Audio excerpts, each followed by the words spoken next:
अच्छा जी, ये हमारे पास एक अगर आपको याद हो तो इस नेटवर्क के लिए हम लोगों ने अलजेब्राइक मेथड से जो है वो पेज रैंक जो है वो हम लोगों ने कंप्यूट किया था, ठीक है। तो अब हम लोग क्या करेंगे कि इसी को आइटरेटिव मेथड से करेंगे। ऑफ कोर्स इतना बड़ा नेटवर्क जो है इस पे पेज के ऊपर से कैलकुलेट करना जो है वो हमारे पास मुश्किल हो जाएगा। तो इसको हम लोग जो है वो कैसे हम लोग इसको कंप्यूट कर सकते हैं, हम लोग इसके लिए एन मैट्रिक्स बना लेंगे। एन मैट्रिक्स हमारे पास इस तरीके से क्रिएट हो जाता है। फिर हम लोग क्या करते हैं कि एक इनिशियली हम लोग पेज रैंक का एक वेक्टर ले लेते हैं, और ये वंस 8,1 क्या करेगा, 1 1 1 अप टू 8 टाइम्स जो है वो आपके पास ये वन जो है वो क्रिएट कर देगा, ठीक है। 1 2 3 4 5 6 7 8, ये आपके पास वंस 8,1 जो है वो 8/1 का एक मैट्रिक्स क्रिएट करेगा। तो 8/1 का हमारे पास एक मैट्रिक्स क्रिएट होगा, हर जो एक वेक्टर होगा बेसिकली, और उसके अंदर हर वैल्यू जो है वो हमारे पास 1 होगी।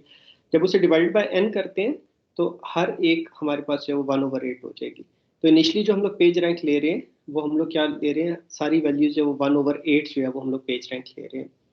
और फर्स्ट आइट्रेशन के बाद जो हमारे पास ये तो इनिशियल पेज रैंक्स आ गए, जो फर्स्ट पेज रैंक्स आएंगे वो क्या करेंगे, इस मैट्रिक्स का ट्रांसपोज लेंगे और उसको पिछले पेज रैंक स्कोर से, इनिशियल पेज रैंक स्कोर से मल्टीप्लाई करेंगे, तो हमारे पास अपडेटेड पेज रैंक स्कोर जो है वो आ जाएंगे, ठीक है। ये हमारे पास एक आइट्रेशन के अंदर आएंगे। ऑफ कोर्स इसको हम लोग बार बार मल्टीप्लाई करेंगे तो हमारे पास अपडेटेड पेज रैंक्स आते रहेंगे।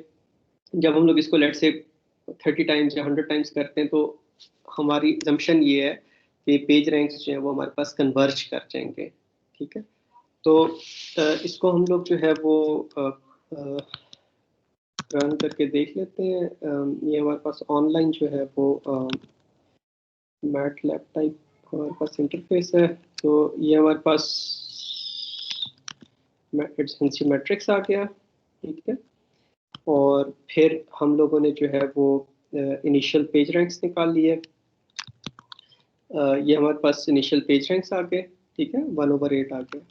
और फिर हम लोगों ने क्या करना है कि इसको हम लोग लेट से के टाइम्स अपडेट करते हैं। के हम लोगों ने 30 ले लिया, 30 टाइम्स अपडेट करते हैं, जिमिंग के 30 इटरेशंस के अंदर हमारे पास स्कोर कन्वर्ज कर जाएगा। तो इसको जब हम लोग रन करते हैं तो ये आपके पास देखें आई की मुख्तलिफ इटरेशंस के लिए हमारे पास इसकी वैल्यूज आ रही हैं। तो फर्स्ट टाइम हमारे पास जो है वो नोड 1 का पेज रैंक 0.5 है, नोड ए का पेज रैंक 0.5 है, फिर 0.312 हो गया, 0.156 हो गया। इस हमारे पास ये चेंज होता जा रहा है, ठीक है। और आफ्टर फ्यू आइट्रेशंस आप ऑब्जर्व करेंगे कि ये हमारे पास इसकी वैल्यूज के अंदर चेंज जो है वो हमारे पास कम होना शुरू हो जाएगा। तो अब ये काइंड ऑफ 0.3 के करीब जाके हमारे पास ये कन्वर्ज कर रहा है, 0.3 के करीब करीब हमें वैल्यूज मिल रही हैं। और आफ्टर लाइक 25-26 आइट्रेशंस ये हमें 0.30 0.31 इस रेंज में हमें मिल रहा है, ठीक है। तो 30 आइट्रेशंस पे हमें ये 0.31 30 और जो नोड बी और सी के पेज रैंक्स है वो हमारे पास 0.15 काफ़ी देर से 0.15 हमें मिल रहे हैं, ठीक है। और फिर जो लास्ट दो नोड्स हैं हमारे पास उसके 0.07 हमें उसके पेज रैंक्स मिल रहे हैं। अगर आप रिकॉल करें तो अलजेब्राइक मेथड से हम लोगों ने पेज रैंक, जो नोड ए है उसका पेज रैंक कितना निकाला था, किसी को याद है? आई गेस 4/13 था। Yes sir. तो 4/13 चेक करते हैं तो हमारे पास 0.3077 आ गया ना। तो मोर और लेस हमारे पास उसके करीब करीब है। दैट मीन्स शायद हम लोग इसको और ज़्यादा इटरेशंस के लिए हम लोग इसको रन करें तो हमारे पास जो है वो और बेहतर इसके जो है वो हमारे पास रिजल्ट आ जाए। और जो सेकंड और बी और सी नोट्स थी उसका 2/13 था, तो ये हमारे पास 0.1538 है, यहाँ पे 0.1526 है, करीब करीब है। आइट्रेशंस में भी हमारे पास जो है वो इनफ नहीं है। और फिर जो बाकी सारी नोट्स हैं उनका 1/13 था, तो हमारे पास 0.07 जो है वो हमारे पास आ गया। Let's try to run it more times. Let's say अगर हम लोग इसको 100 टाइम्स जो है वो रन करते हैं तो 100 आइट्रेशंस के बाद हमारे पास जो पेज रैंक है वो अब हमारे पास काफ़ी ज़्यादा क्लोज आ गया है as compared to actual page ranks. 100 iterations पे हमें 0.307 मिल रहा है, और जो हमारे पास 4/13 है वो भी हमारे पास 0.307 है। और फिर इसी तरह 2/13 जो है वो हमारे पास 0.1538 है, 0.1538। तो हमें वही पेज रैंक्स मिलना शुरू हो गए जो हम लोगों ने अलजेब्राइक मेथड से निकाले थे। जी, एनी क्वेश्चन? सर अगर हमारे पास इटरेशन इस केस में 100 पे हमारे पास एक वैल्यू नॉर्मल की तरफ पहुंच रही है जितना हमने कैलकुलेट किया था, हम कंसिडर कर ले हमने 200 ले लिया और हमारी जो कन्वर्जेंस आ रही है वो 150 पे आ रही है, तो ये रिमेनिंग 50 उसको ओवरफिट करेगी कि नहीं, सिर्फ वो नहीं, वेस्टेज ऑफ सिस्टम है? इसका फिर हल ये होता है कि अगर हम लोग यहाँ पे आ जाएं, हम लोग ये कहते हैं कि हमारे पास चेंज कितना है, लेट से उसे हम लोग थीटा कह देते हैं कि थीटा हमारे पास जो है वो या चले पेज रैंक हम लोग सम लेते हैं कि ओल्ड हमारे पास सम कितना है, वो हमारे पास सम ऑफ आर है कि पेज रैंक के अंदर जितनी भी वैल्यूज हैं वो हमारे पास उसका सम जो है वो ओल्ड पेज रैंक आ जाएगा। तो नहीं, इनफैक्ट ये भी नहीं होगा हमारे पास। ओल्ड सम हम लोग जो है वो लेट से 0 ले लेते हैं और न्यू सम हमारे पास कितना होगा, न्यू सम जो है वो हमारे पास आ जाएगा। अब सम हम लोग किस तरह करेंगे, जो पिछले पेज रैंक की वैल्यूज थी उसके अंदर हम लोग न्यू पेज रैंक की वैल्यूज जो है वो उसमें से न्यू पेज रैंक की वैल्यूज है वो हम लोग सब्ट्रैक्ट कर लेंगे। तो आर अंडर स्कोर ओल्ड जो है वो हम लोग आर के इक्वल कर देते हैं, ये हमारे पास पिछली पेज रैंक की वैल्यूज आ गई। इनफैक्ट ओल्ड सम की भी हमें जरूरत नहीं पड़ेगी आई गेस, ये हमारे पास पिछले पेज रैंक की वैल्यूज आ गई और ये आर जो है ये हमारे पास न्यू पेज रैंक की वैल्यूज आ गई। ठीक है, तो हम लोग इनका जो है वो डिफरेंस देख लेते हैं कि हमारे पास डिफरेंस कितना है। तो हर एक नोड का जो पिछला पेज रैंक था उसमें से इस पेज रैंक को माइनस कर लेते हैं, तो ये हमारे पास हो जाएगा R underscore old minus R जो न्यू है। तो इससे क्या होगा, ये हमारे पास जिस तरह अगर हम लोग ये कहें कि जी R underscore old is equal to R, ठीक है, तो ये हमारे पास पिछली पेज रैंक की वैल्यूज आ गई और फिर हम लोगों ने कहा कि जो हमारे पास नया पेज रैंक है वो हमारे पास क्या होगा, एन ट्रांसपोज टाइम्स आर, ये हमारे पास न्यू पेज रैंक आ गया। अब अगर हम लोग इन दोनों का डिफरेंस लें, R underscore old minus R underscore new, sorry R underscore new हमारे पास आर है, तो इसका अगर हम लोग डिफरेंस लें तो ये बेसिकली ये आ जाएगा कि फर्स्ट जो हमारे पास नोट थी उसका पहले पेज रैंक कितना था, अब कितना है, और उसका डिफरेंस कितना है, वो 7 इंटू 10⁻⁻7 हमें मिल रहा है। इसी तरह सेकेंड नोट का पेज रैंक पहले कितना था, अब कितना मिल रहा है, वो हमें 9⁻⁻7 मिल रहा है, मतलब बहुत हमारे पास माइनर्स है। और फिर हम लोग क्या करते हैं कि ये जो हमारे पास डिफरेंस आता है इसका हम लोग एब्सोल्यूट ले लेते हैं ताकि हमारे पास सारी की सारी जो है वो डिफरेंसेस जो है वो हमारे पास पॉजिटिव में आ जाए। तो ये हमारे पास एब्सोल्यूट डिफरेंसेस हो गए, दैट मींस नेगेटिव को हम लोगों ने पॉजिटिव कर दिया। और फिर हम लोग इसका सम ले लेते हैं कि टोटल हमारे पास सारी नोड्स का डिफरेंस मिला के हमारे पास कितना डिफरेंस बन रहा है, तो वो हमारे पास ये एक वैल्यू आ रही है। ठीक है, तो अगर हम लोग यहाँ पे इस तरीके से हम लोग ये कह लें कि हमारे पास जो डिफरेंस है वो हमारे पास इतना आ रहा है कि पुरानी पेज रैंक की वैल्यूज में से नए पेज रैंक की वैल्यूज हम लोगों ने सब्ट्रैक्ट की। ठीक है, उसे पॉजिटिव लिया, मतलब दैट्स मीन्स कि अगर 1 - 2 है तो उसे भी हम लोग 1 ले रहे हैं और 2 - 1 है तो उसको भी हम लोग 1 ले रहे हैं। ठीक है, क्योंकि we are interested in the difference, not उसके साइन में हम लोग जब इंटरेस्टेड नहीं है, डिफरेंस में इंटरेस्टेड है। और फिर सारी की सारी नोट्स का जितना डिफरेंस आ रहा है उसको ऐड कर दिया तो वो हम लोगों ने जो है वो उसको डिफरेंस कह दिया। अब हम लोग एक पैरामीटर ले लेते हैं थीटा। थीटा हम लोग कहते हैं कि जी जब डिफरेंस जो है वो हमारे पास 0.001 से जो है वो कम हो तो फिर हम लोग जो है वो अपनी आइट्रेशंस को जो है वो रोकते हैं। ठीक है, तो हम लोग जो है वो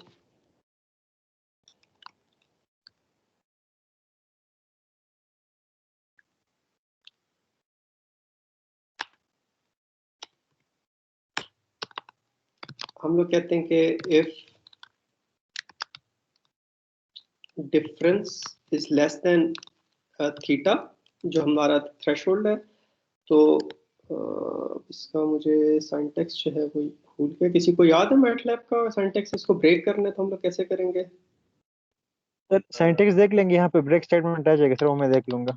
मुझे आंसर ठीक है, मिल गया सर अपना।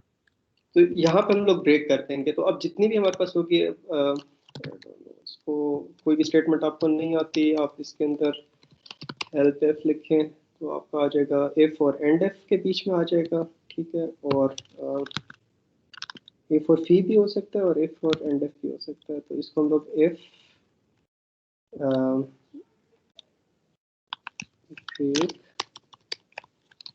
And I hope this will work. तो अब हम लोग ये देखते हैं कि कितनी आइट्रेशंस में जाके जो डिफरेंस है वो हमारे थ्रेशोल्ड से कम हो जाता है।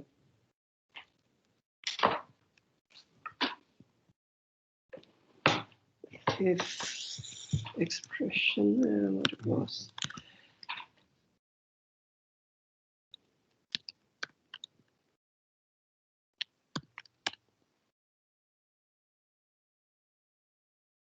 चलें, इसका सिंटैक्स जो है वो आप देख लीजिएगा।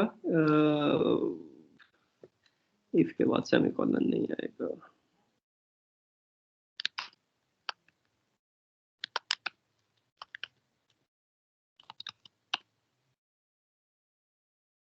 Okay, maybe it only works with and no the parse error वो क्या कह रहा है, ब्रेक जो है वो उसको शायद नहीं मिल रहा।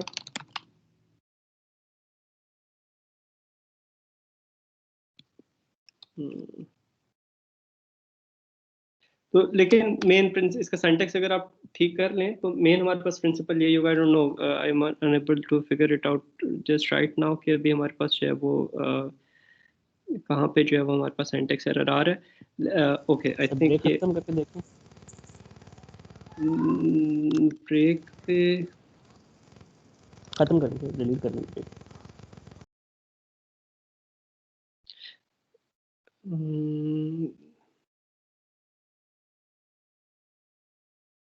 चलो, इसका सिंटैक्स जो है वो हम लोग देख लेंगे।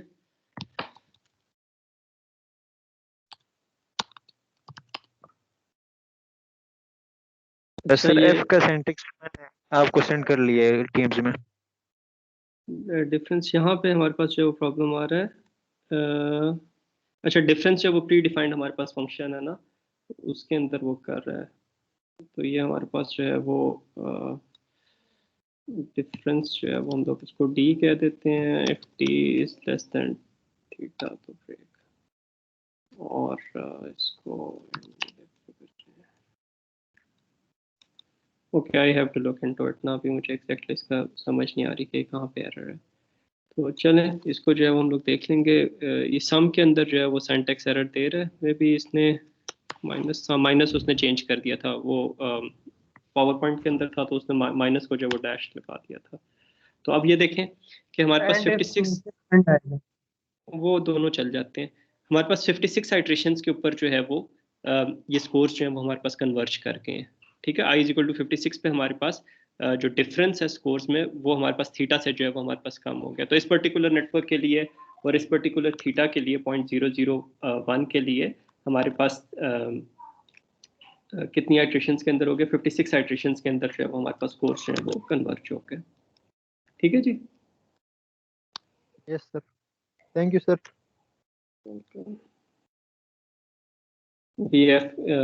इफ एंड इफ भी हो सकता है, एफ भी हो सकता है। तो मसला ये आ रहा था कि उसने जब हम लोग ये लिख रहे थे ना तो उसने इसको जो है वो चेंज कर दिया, माइनस से इसको जो है वो अपना उसने सिंपल जो है हाइफन जो है क्रिएट कर दिया।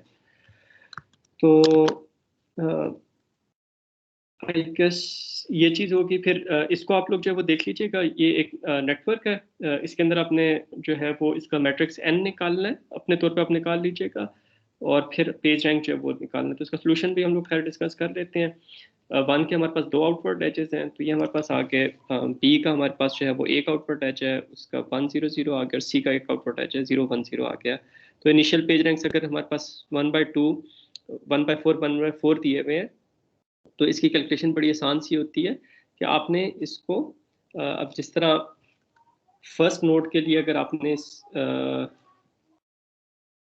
फर्स्ट नोड के लिए अगर आप इसका निकाल रहे हैं तो इसको आपने मल्टीप्लाई कर देना है इस वेक्टर के साथ। ठीक है, तो इसके अंदर आप सिर्फ सेकंड जो नोड है, मतलब सिर्फ ये वाला जो एज है इसका आप पेज रैंक ले रहे होंगे। और कितना ले रहे होंगे? सारे का सारा, क्योंकि बी का सिर्फ एक आउटपुट एज है। तो 1 टाइम्स 1/4 1/4 आपके पास इधर आ जाएगा। इसी तरह जब नोड बी को कंसिडर कर रहे हैं तो नोड बी जो है वो 2 लिंक्स ले रहा है, एक नोड ए से ले रहा है और एक जो वो नोड सी से ले रहा है। नोड ए से इसे हाफ पेज रैंक मिल रहा है, नोड सी से उसे सारे का सारा पेज रैंक मिल रहा है। तो आपने जो है वो 1/2 का आप हाफ लेंगे तो वो 1/4 हो जाएगा। और नोड सी का पेज रैंक कितना था? 1/4 1/4 प्लस 1/4 1/2। तो नोड पी का जो पेज रैंक है वो 1/2 मिल जाएगा। 1/4 सर 1 क्यों नहीं होगा? अच्छा अच्छा ठीक है। ए के दो आउटपुट एजेस है ना, आधा मतलब वो बी को दे रहा है, आधा सी को दे रहा है, तो हाफ मल्टीप्लाई बाय जो बी का पेज रैंक है, that was 1/4, half of, sorry node A है ना, तो हाफ ऑफ 1/2, तो वो 1/2 का हाफ जो है 1/4 हो जाएगा। 1/4 उसे ए से मिलेगा और 1/4 सी से मिलेगा उसको। और इसी तरह थर्ड कॉलम को आपने इसी वेक्टर से मल्टीप्लाई कर देना है। तो ये हमारे पास सिर्फ जो फर्स्ट टर्म है वो हमारे पास नॉन जीरो है, ये दोनों जीरो हो जाएंगी। फर्स्ट टर्म नॉन जीरो है तो 1/2 टाइम्स 1/2 1/4 इसका जो पेज रैंक आ जाएगा। और इसकी रीजन क्या है कि जो थर्ड नोड है वो सिर्फ नोड ए से पेज रैंक ले रही है, और नोड ए का पेज रैंक हाफ तो बी को मिल रहा है, हाफ सी को मिल रहा है। तो नोड ए का जितना भी पेज रैंक था उसका आधा जो है वो सी को मिल जाएगा। तो नोड ए का जो पेज रैंक है वो 1/2 था, 1/2 का हाफ जो है वो हमारे पास 1/4 होगा, तो नोड सी का जो पेज रैंक है वो 1/4 हो जाएगा। तो ये चीज़ें जो है बिलीव में ये मुश्किल नहीं है, आपने इसकी प्रैक्टिस करनी है। कोई एक नेटवर्क बना लें 3-4 नोड्स का, उसके अंदर एजेस बना लें, और फिर ये सारे मैट्रिसेस और ये जो कैलकुलेशन है प्लीज टेक 2 इटरेशंस के लिए, ये आप लोग अपने हाथ से करें तो ये आपकी चीज़ जो है वो रीइंफोर्स हो जाएगी, आपको कभी भूलेगी नहीं। चलें, आज का लेक्चर जो अब हम लोग यहाँ पे ख़त्म करते हैं। आपके कोई क्वेश्चंस हैं तो आप पूछ लें, otherwise the class is over.